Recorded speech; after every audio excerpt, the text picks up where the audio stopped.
y un placer saludarles en una ocasión más, aquí en la plataforma El Sonorense, en Armida Bernal en la red, en la entrevista. Y bueno, pues el tema lo amerita, el tema lo requiere nuevamente a este escenario, al licenciado Víctor Félix, él es analista en materia de seguridad pública. Y bueno, pues esto que está sucediendo minuto tras minuto, no día tras día, ni semana tras semana, en materia informativa de lo que sucede pues con la llegada de Donald Trump a la presidencia de los Estados Unidos. La verdad, como dijéramos en el pueblo, nos ha puesto a parir cuates, literalmente. Víctor Félix, ¿cómo estás? Un gusto. Muy bien, muchas gracias, muy agradecido, Armida. Y reiterándote la felicitación por tu reciente cumpleaños. Adiós. Salud y larga vida, Armida. Totalmente, todo lo deseamos, especialmente yo. ¿Y sabes qué? Es primero la salud, porque a mi edad... Totalmente. Si no tienes salud, valiendo chetos, dijeran los chamacos. Así es. Entonces, bueno, pues gracias por la felicitación y gracias por todas las felicitaciones de nuestro público. Pero entremos al tema que nos requiere esta ocasión, Víctor. Pues mira, un tema muy anunciado por el presidente Donald Trump, el poner soldados mexicanos, como lo dijo en la campaña, en la frontera sur, dice él. Obviamente es nuestra frontera. La frontera norte, ¿no? En el 23 de mayo, porque lo estuve revisando, las declaraciones y los discursos de hoy presidente Donald Trump, en aquel entonces él era aspirante a candidato por el Partido Republicano, como llegó a ser candidato. Él dijo aquí en Houston y después lo dijo en Phoenix, que él iba a tener, que la primera vez había logrado un acuerdo con el presidente anterior de poner 10,000 soldados en la frontera sur con Centroamérica de México. Ellos son nuestro muro, dijo. Pero ahora en mi mandato, es decir, en este segundo periodo, ellos pondrán soldados en nuestra frontera sur, es decir, le vamos a cuidar la frontera en Chiapas y vamos a cuidarle la frontera aquí en el norte. Entonces, no hay nada nuevo, para aquellos que estamos en seguimiento pues ahora sí que del escenario que se está construyendo día a día con las declaraciones de los diversos mandatarios. Pues bueno, llegamos al momento de lo anunciado. Lo anuncia, establece los aranceles, que es simplemente una medida de negociación y de presión comercial. Él lo ha dicho muy claro, con México yo voy a utilizar los aranceles para combatir la migración y el narcotráfico. O sea, los aranceles no es un tema comercial. No, definitivamente, y no es algo que vaya a tener impactos en los salarios, en los precios de la canasta básica, en los intereses bancarios, en fin, no. Sí. Entonces llegamos al día del 1 de febrero, un día bueno para los mexicanos porque él establece su formato de presión, el gobierno mexicano reacciona y establecen un acuerdo de lo ya anunciado, es decir, mandar 10,000 guardias nacionales a la frontera norte nuestra, con lo cual prácticamente, y esto es lo espectacular de esta decisión, prácticamente es la línea de salida para el gobierno federal mexicano de ya decididamente, junto a todas las fuerzas federales y fuerzas estatales, llevar a cabo un plan de persecución penal, es decir, un plan anticrimen, un plan que persigue a la delincuencia organizada y que busca deshabilitar y obviamente destruir las redes de apoyo que tiene la delincuencia. Pero fíjate qué curioso y qué manera también tan mediática de hacernos sentir que ese es un problema de aranceles y no mencionar que lo medular, lo fuerte para Estados Unidos es el tráfico de fentanilo, llegada de fentanilo a los Estados Unidos y por ende combatir el narcotráfico que durante mucho tiempo no se ha atacado por los gobiernos federales aquí en nuestro país. Es decir, lo sorprendente es que tuvo que llegar Donald Trump al gobierno de los Estados Unidos para decirles, oye, pues si no lo combaten ustedes, yo no lo quiero aquí adentro de mi país, ¿no? Eso en ningún momento alabaré a un mandatario extranjero por sobre el nuestro. Claro que no, pero reimpulsa a las fuerzas del orden mexicanas para la aplicación de la ley. Eso es lo espectacularmente bueno para nosotros los ciudadanos mexicanos, porque en la medida que las fuerzas federales empiecen a abatir la impunidad, empiecen a deshabilitar las redes de apoyo a la delincuencia, que son autoridades civiles, policiales y militares, parte de la sociedad civil que apoyen el lavado de dinero y en esta famosa narcocultura que hemos creado en México, iremos logrando la recuperación de la paz y de la estabilidad social en las regiones que hoy por hoy están convulsionadas por el crimen organizado. Uh-huh. Ese es lo espectacularmente bueno y no paro de celebrarlo porque hoy por hoy tenemos el primer indicio de que hay una ruta de querer recuperar la paz verdaderamente. Sí, lo lamentable es que se esté obedeciendo a los intereses de otro gobierno, aunque sea el vecino nuestro, aunque sea Estados Unidos, pero que no se está dando por decisión propia ese combate al narcotráfico, sino que tuvieron que presionar, en este caso el gobierno de los Estados Unidos, para que estén dándose ese tipo de acciones o decisiones. Es correcto, entonces esa es la visión, el apartado positivo de esta decisión de mandar. El otro apartado... ¿Corremos riesgos los mexicanos, Víctor? Sí, el otro apartado que tenemos que revisar con mucha cautela, los analistas de seguridad, los analistas de inteligencia y aquellos que se dedican al análisis de seguridad nacional, tiene que ver que estamos haciendo un embudo. Hoy por hoy, al colocar esta cantidad de tropa en la frontera, pues evidentemente va a entorpecer aquellas actividades que tenían cierta permisividad, que era visible la permisividad con la que se mueven, con la que se movían o mueven los delincuentes, uh-huh. Para transitar su droga, el trasiego de drogas a Estados Unidos. Bueno, ahora tenemos un tapón con la Guardia Nacional ahí, y diversos cuerpos de seguridad estatales. ¿Qué viene entonces? Pues viene como lo dije, o sea, una etapa donde los delincuentes ya no tienen tan fácilmente el ingreso a Estados Unidos, se empiezan a acumular en la frontera, empiezan primero que nada a pelear con las fuerzas federales para tratar de pasar. Segundo, empezarán a pelear entre ellos para tratar de hacerse del monopolio de la región y evidentemente después de cada aseguramiento de drogas o mercancía ilícita o después de cada detención, pues habrá un foco de violencia, como por ejemplo ya lo vivimos en San Luis Río Colorado, que se hace un día antes, el 31 de enero, se hace un gran decomiso de armas y pertrechos y aparecen 7 muertos. Y automáticamente al día siguiente viene una ejecución sumaria de 7 personas, se conocen en redes sociales, que evidentemente, yo no tengo las pruebas para afirmarlo, pero que evidentemente están relacionadas con el crimen organizado y con eventos tan cercanos, pues alguna línea conducirá hacia ellos. Y entonces, eso explotaría la región y ojo, si esto no logramos controlarlo con la fortaleza y capacidades de nuestras fuerzas de aplicación de la ley, pues es el pretexto fino para finales de marzo, principios de abril, que el presidente Donald Trump diga, bueno, no pueden, o sea, se han incrementado los homicidios dolosos, se ha incrementado la violencia, no ha bajado el consumo de fentanilo en mi país, no pueden, yo les ayudo. Y es cuando aviones, drones, equipo militar, yo no creo que ellos hagan una intervención terrestre. Pero sí, por ejemplo, como ya lo vivimos, o sea, vigilancia aérea. Pero ya se está hablando de la presencia uh-huh. de un vehículo aéreo, por uh-huh. decirlo así, en las costas de aquí en el Golfo en el Mar de Cortés, ¿no? Mar de Cortés, el Golfo así es, ya se habla de eso. Uh-huh. También ya se habla de la llegada de la Guardia Nacional a la frontera sonorense, ¿no? Que es San Luis, Sonoita, Nogales, Agua Prieta, Naco. Uh-huh.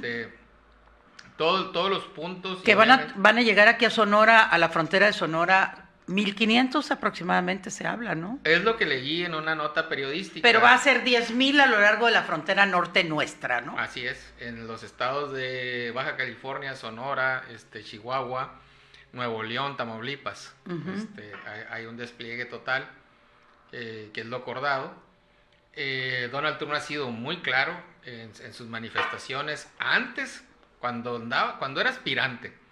Cuando fue candidato y hoy que es presidente, es muy claro, incluso de mi gusto, es brutal, porque él incluso en los comunicados de la Casa Blanca ha hecho denominaciones muy precisas contra el gobierno muy mexicano. Muy duras, muy brutales. Que por cierto, el gobierno mexicano no se ha atrevido a hablar de ese tema, que lo hayan señalado como gobierno, como narcogobierno, ni Estados Unidos se ha disculpado y ha dicho, me excedí, fue un exabrupto. No, simplemente lo dijo porque lo piensa y porque está seguro, o sea, así nos ve Estados Unidos, como un narcoestado.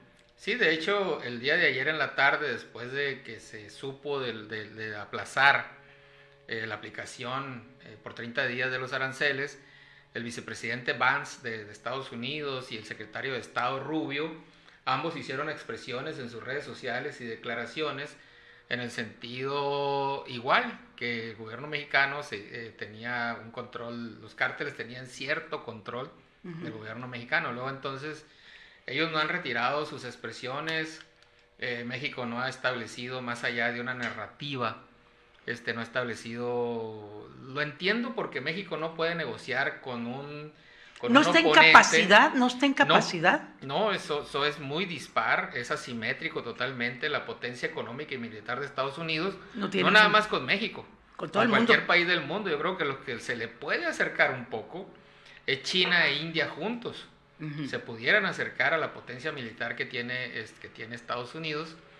Entonces, más que negociar una posición, lo que hay que establecer son rutas claras, tácticas de salvamento de los mejores resultados para los ciudadanos mexicanos, un poco como lo que hizo Canadá, sumarse a la estrategia, porque el malo no es Estados Unidos, y no lo estoy defendiendo, el malo aquí es la delincuencia organizada. Exacto. Y entonces hay que ir todos juntos tratando de recuperar la paz y estabilidad de nuestras comunidades. Ahora, hablando de lo que está en boca de todos, y casi están muchos a punto de hacerle un monumento a la presidenta, que no dudo que lo esté haciendo bien, pero ¿qué tan mediático es o qué tanto es cierto lo que nos hacen saber, los que nos hacen ver que es la heroína de la película en este momento?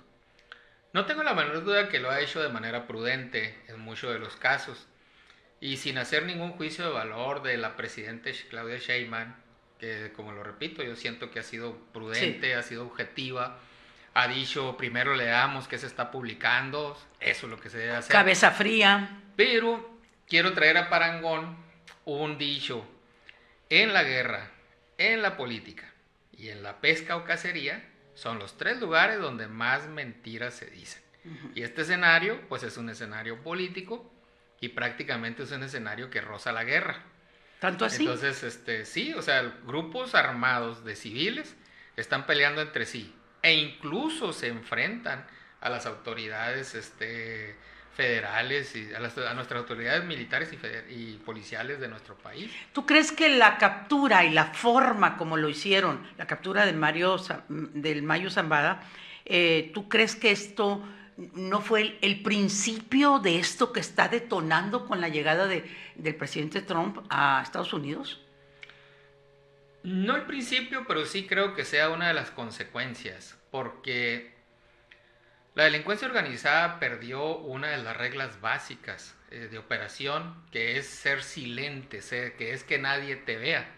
Y de repente la nueva generación de liderazgos de la delincuencia organizada irrumpió fresca y cómodamente en las redes sociales, con un modo de vida, con corridos, los famosos corridos tumbados de los corridos bélicos, con un modo de vestir, los buchones, con un modo de privilegio de armas, drogas, mujeres, viajes de alto perfil.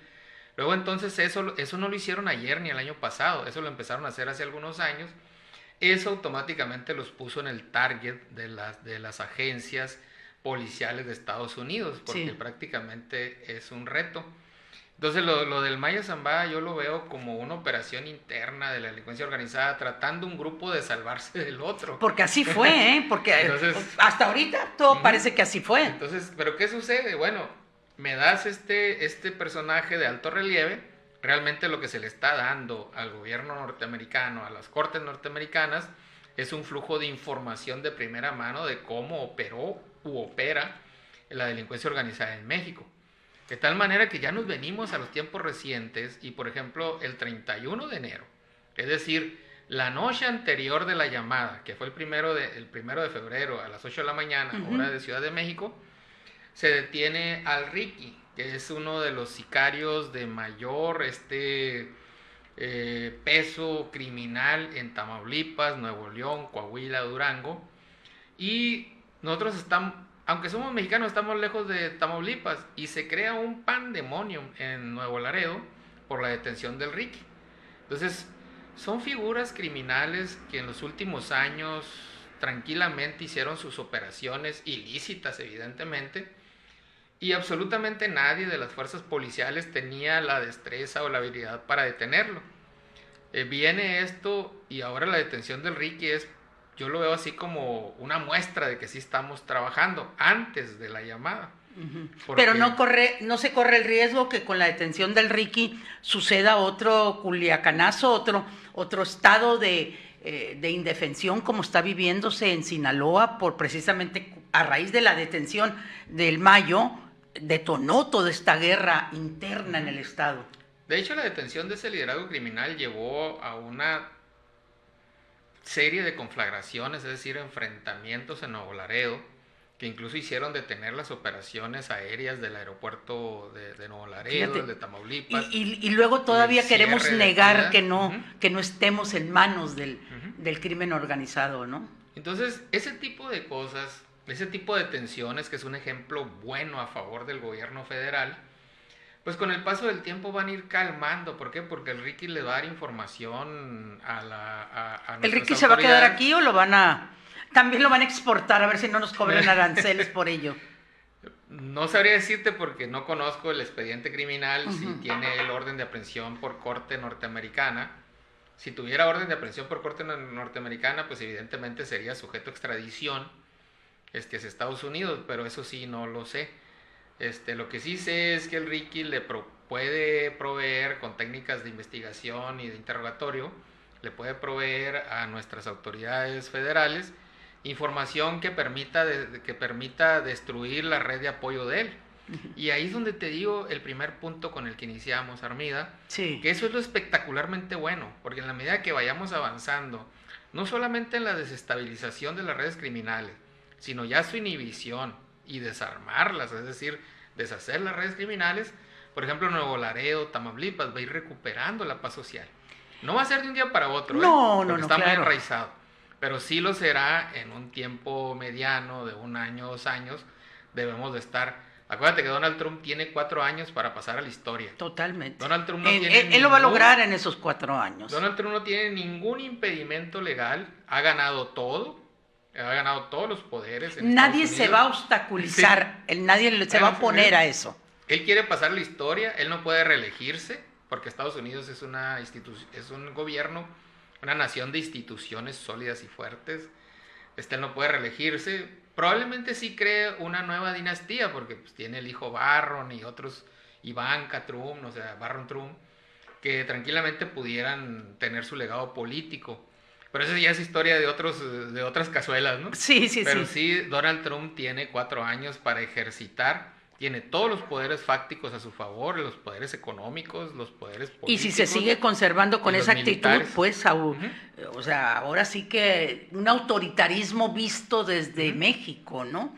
Y viene logrando lo que ha dicho en campaña. No soy una alabancista de Trump. Pero es que nadie le creía, Víctor. Lo dijo. Dijo, yo el canal de Panamá lo voy a recuperar. Los panameños dijeron, no, Panamá no. Y luego dijo, sí, lo voy a recuperar porque ustedes le tienen 800 hectáreas a los chinos. Después ya dijo el presidente panameño, oh, sí, cierto, tenemos un convenio. Va el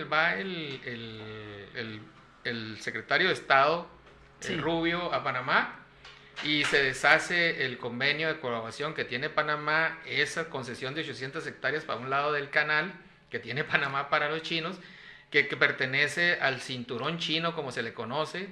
China viene creando muchas posiciones en el mundo para su comercio, y pues la ruta de la seda ahí queda trunca en Panamá. Entonces se logra el objetivo, y el objetivo empezó con una narrativa mediática muy brutal. Pues es muy parecido. el canal de Panamá para mí, dijo. Es muy parecido lo que está sucediendo en nuestro país, en México. Ahora, haciendo puntos de comparación, vamos a un trabajo imaginario, te lo dejo. ¿Qué hubiera pasado si esto sucede en el gobierno de López Obrador? Lo que pasa que sucedió, nada más que en aquel entonces... Fue así como que más cómico, más dicharachero. El tema del 2018 era la migración desbocada masiva, las olas de inmigrantes, que precisamente fue provocada por declaraciones del gobierno mexicano, cuando el gobierno mexicano, a través de su líder, invita a los migrantes del mundo a venir a México. Los migrantes del mundo no quieren venir a México mayoritariamente, quieren ir a Estados Unidos. México es un trampolín. Entonces se arman olas, que el 2018, 2019, se arman olas de inmigrantes que se organizan en Centroamérica. Viene gente de África, viene gente del Medio Oriente por Centroamérica para llegar a Estados Unidos. Era la 45ª presidencia, la primera presidencia del presidente Trump. El presidente Trump habla con el líder de aquel momento del gobierno federal y le dice que pare eso. Dice que somos humanistas, que somos independientes, y detienen al general Cienfuegos, Los Ángeles. El que lo detiene es el que da la orden o el que autoriza, es la administración del presidente Trump. Detienen al general Cienfuegos, automáticamente el gobierno federal reacciona pidiendo la devolución, porque esas eran las palabras, y que no era culpable, o sea, haciendo juicios de valor del general Cienfuegos, se los entregan, se los regresan a cambio de poner el embudo, pero para Centroamérica, es decir, 10,000 guardias nacionales en la frontera de Chiapas. Entonces, en aquel entonces el fentanilo no era un problema. El fentanilo es una droga muy moderna, muy reciente. Y muy letal. Que empezó su consumo más o menos en el 2015, pero que inicia a tener un impacto por la demasía en el mercado, el acceso, y Estados en Unidos, 2021-22. ¿Y Estados Unidos cómo va a evitar que sus gringos, su gente, sus jóvenes de la que aparentemente quiere proteger el presidente Trump, cómo va a evitar que se droguen? ¿Por qué no hacer algo también en ese sentido? O sea, ¿cómo nada más el hecho de que no llegue el fentanilo, ya con eso se evita el consumo de esa droga? Lo que tienes que hacer desde el punto de vista de salud pública y de control de masas es disminuir la potencia de las drogas que están disponibles.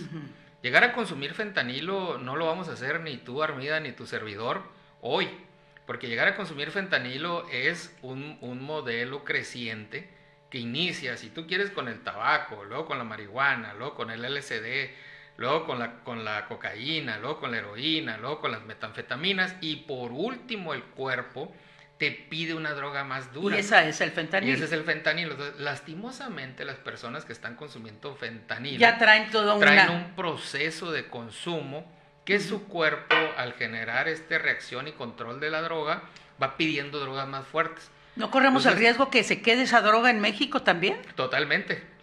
Corremos el riesgo que se quede. El riesgo que no tenemos es que se consuma en una mayoría, porque no tenemos en México, afortunadamente, ese nivel de adicciones. Ese nivel de adicciones. Okay. Entonces, Donald Trump lo que tendría que hacer ya no es tanto sí ocuparse de la salud pública de aquellos consumidores del fentanilo, pero él tiene que ocuparse de ese estrato, de ese grupo etario que está consumiendo drogas blancas y tratar de drogas blandas, y tratar de mantenerlo ahí, porque el control de la droga es un proceso generacional. O sea, necesitas 15, en el caso de México son 19 años, cada 19 años nosotros tenemos un cambio generacional, es decir, una nueva generación. Una nueva ola de drogadictos o de adictos. Llega a los trabajos, a la política, a la economía, o sea, de personas, pues, o sea, en 19 años va a haber otro Víctor Félix, va a haber otra Armida Bernal, y ya nos van a sustituir a nosotros vamos a estar en otro estrato de edad, probablemente ya retirados, gozando de nuestros nietos. O en el panteón. O en el panteón, quiera que sea Dios, que sea gozando de nuestros nietos, y ya otros estarán hablando lo que nos tiene preocupados hoy, del tema de aquel momento futuro. Entonces, así funciona el recambio generacional. En Estados Unidos, por la tasa de natalidad que tienen, que es menor a la nuestra, en Estados Unidos las familias tienen 1 o 2 hijos máximo. Nosotros todavía tenemos 4. Sí. Antes teníamos 7, nuestros abuelos, 9. Ahorita todavía tenemos 4. Entonces, el modelo de control de masas es distinto, no es un modelo policíaco, es un modelo de salud pública. Víctor, tengo que hacer la pregunta y no es término peyorativo, no es insultativo, ni mucho menos. En aquel momento dijo Donald Trump que había doblado al presidente López Obrador. ¿Tú consideras que dobló a la presidenta Claudia Sheinbaum? No, lo que considero es que no se hicieron los adecuados análisis, porque llegaron a lo esperado de Trump. Pero hay que preparar lo esperado para nosotros. No para él. O sea, lo de él hay que concederlo porque nos puede atropellar. Pero esa concesión no es nada más porque lo pidió. Y no es gratuito. No es gratuito. Tenemos que tener, por ejemplo, ok, nos vas a echar a los migrantes para acá.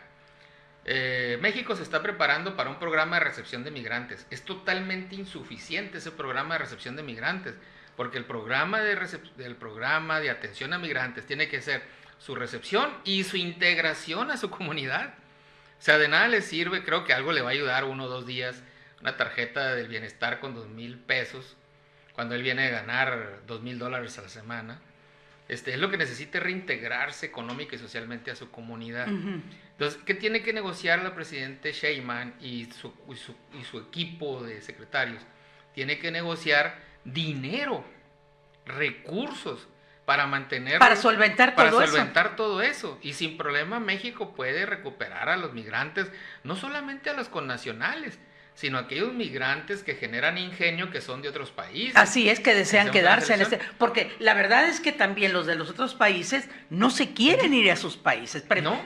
Han declarado que prefieren quedarse aquí en México o en la frontera, esperando que un día se le pase el berrinche a Donald Trump y los deje pasar, ¿no? Sí, porque un venezolano en Venezuela lo espera la inanición. O sea, va a morir por inanición. Entonces prefiere morir intentando cruzar. Y el otro apartado para cerrarlo, porque considero que debe ser todavía más acucioso el grupo de trabajo de México. Por ejemplo, lo militar, ok, te doy los 10,000, pero necesito pertrecho, necesito arma, necesito equipamiento. Tenemos el plan Bicentenario, antes se llamaba Plan Mérida. Entonces, todo significa dinero. O sea, si vamos a trabajar en estrategias colaterales de ellos, bueno, también ellos tienen que tener un costo. ¿La están haciendo bien los secretarios de Relaciones Exteriores y la de Economía, en este caso, Marcelo Ebrard? ¿La están haciendo bien? Yo creo que sí, porque están deteniéndose. Yo creo que sí, porque tienen entretenido a nosotros los mexicanos. Creo que sí necesita la presidenta Sheinbaum un secretario de Relaciones Exteriores y sobre todo un embajador en Washington. Juan Ramón no la está haciendo bien. De mayor relevancia, que conozca los pasillos de Washington, que conozca a los nuevos poderes, los nuevos hombres del poder en Washington. Ya no es una posición política en Washington. El dinero solamente hace caso al dinero. Y alrededor de Donald Trump hay puros hombres mega billonarios. Totalmente. Y ellos solamente escuchan a otros billonarios. O sea, ellos no escuchan a políticos. Entonces creo que en ese sentido... escuchan a sus iguales. Ajá, en ese sentido tenemos que enviar personalidades que estén acostumbrados al trato de esos niveles, de esos estados. Finalmente, Víctor, ¿cuál es el pronóstico? Tu pronóstico. Mi pronóstico, va a haber un crecimiento de la violencia en regiones que ya la viven. Si hablamos de Sonora, pues San Luis Río Colorado, Cajeme, las rutas de la sierra. Pero esto va a ser temporal, que es medianamente lo plausible. Lamento mucho a aquellos que vivan esta circunstancia de las violencias, pero sí creo que vamos en un camino de recuperar muchas regiones, la paz y la estabilidad. Entonces, pero sigo siendo positivo. En ese trayecto habrá muchos caídos. Cuando nos da cáncer o cuando nos da una embolia, como es el caso, pues siempre tenemos secuelas. Entonces, lamentablemente habrá secuelas en ciertas partes de nuestro cuerpo, haciendo un símil de nuestro cuerpo a nuestro país, pero al final del día caminaremos, estaremos vivos, estaremos creciendo, desarrollándonos y estaremos con la esperanza de que el mañana será mejor. Pues bueno, ahí la vamos, con esa me quedo. Así es. Con esa me quedo y seguramente en fechas próximas requeriré nuevamente de tu análisis, porque esto es de todos los días, Víctor. Así es. Gracias. A ti, muy agradecido siempre por tus consideraciones y amabilidad. Muy bien. Agradecido también con ustedes los que nos miran. Y a ustedes también agradezco mucho el favor de su atención y al equipo técnico de la plataforma El Sonorense, mi agradecimiento. Gracias y hasta la próxima.